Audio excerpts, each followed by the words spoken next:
If you're a new parent, you know that feeling, right? You've got this tiny, incredible human, they start crying, and you just desperately cycle through everything trying to figure out what they need. It really can feel like you're trying to crack a code without a key. But what if you had one? Today, we are breaking down a pediatrician's guide to finally decoding your newborn. And hey, if you feel totally lost sometimes, you are so not alone. That's a direct quote from Dr. Katie Wilkeson. She's a pediatrician and a mom of two, and she admits that even with all her medical training, she struggled to figure out what her own baby was trying to tell her. So if you're feeling overwhelmed, it's just because you care, and you're in very, very good company. Look, your baby is communicating with you from day one. It's not in a language you're used to.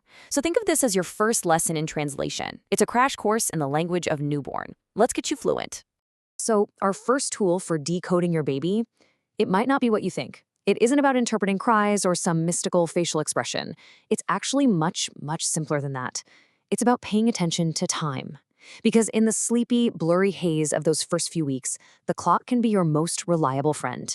And this brings us to a concept called wake windows. Just think of it like a predictable timer that's built into your baby.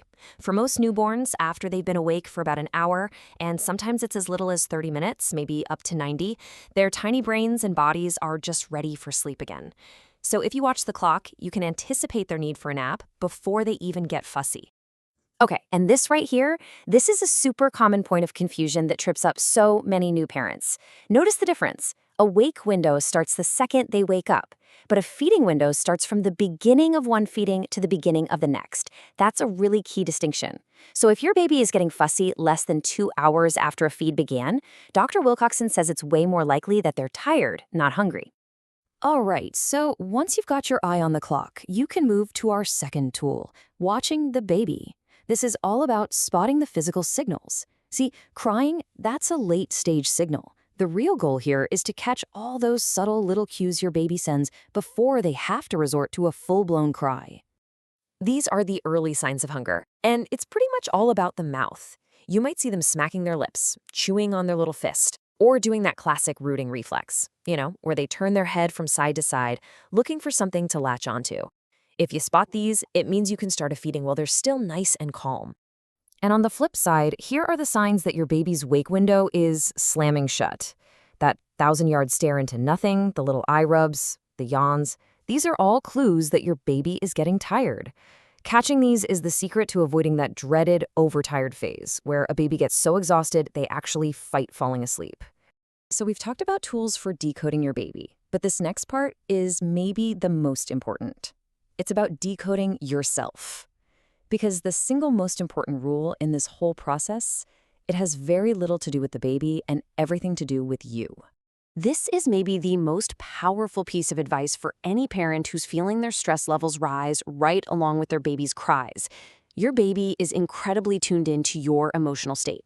When you're stressed, they feel it. And that's why sometimes the very first step to calming your baby down is calming yourself down. And here's exactly how you do that. It's called the 5-minute reset. If you feel yourself getting overwhelmed, put your baby down somewhere safe, like their crib. It is absolutely okay to walk away for a few minutes. Go take some deep breaths, splash some water on your face, do whatever you need to do to lower your own stress. You'll be a much better parent when you come back. Okay, so you've tried the reset, but you're still not sure what your baby needs. In moments of stress, our brains just don't work as clearly. And that is when you need an external brain, a simple checklist you can just run through. Seriously, Dr. Wilkeson suggests you just write this on a note card and keep it nearby. When you're feeling overwhelmed, just go down the list. Is it time to eat? Check the clock. Is it time for a nap? Check the wake window. Quick diaper check? Maybe they just need a cuddle. This turns a frantic mystery into a simple, solvable problem. Now, this next one explains a very common weird baby behavior that can really worry parents. When you see your baby grunting and squirming and turning red and it looks like they're in pain, well, often it's just this thing called infant dyschezia. They're literally just learning how to coordinate their muscles to pass gas. It's a totally normal part of development, not usually a sign of distress.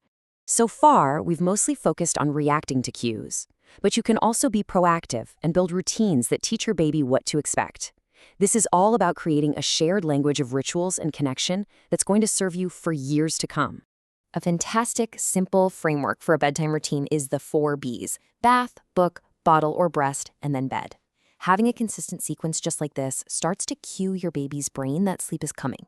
It actually helps their body begin to produce melatonin, the sleepy hormone, and it makes that transition to bed so much smoother. All of this really comes back to a simple foundation. From the very first day, just talk to your baby. Narrate what you're doing at the grocery store, read them books, sing them silly songs. Exposing them to language constantly is one of the most important things you can possibly do for their long-term development. After all of these tools and checklists and timelines, it's really easy to feel like you have to get it all right all the time. But let's bring it back to the one goal that truly actually matters in parenting. Perfection is impossible. And you know what? It's also not the goal. Like Dr. Wilcoxon says, your baby doesn't need a flawless parent who decodes every single cue instantly. They just need a loving, responsive parent who is trying their best. It is okay to be good enough. In fact, in parenting, good enough is pretty much excellent. This whole journey of learning your baby's language, it's a marathon, not a sprint. You are going to have good days and you are going to have tough days. So please give yourself the exact same grace you give your new baby. Because feeling overwhelmed just means you care deeply. And that's the most important cue of all.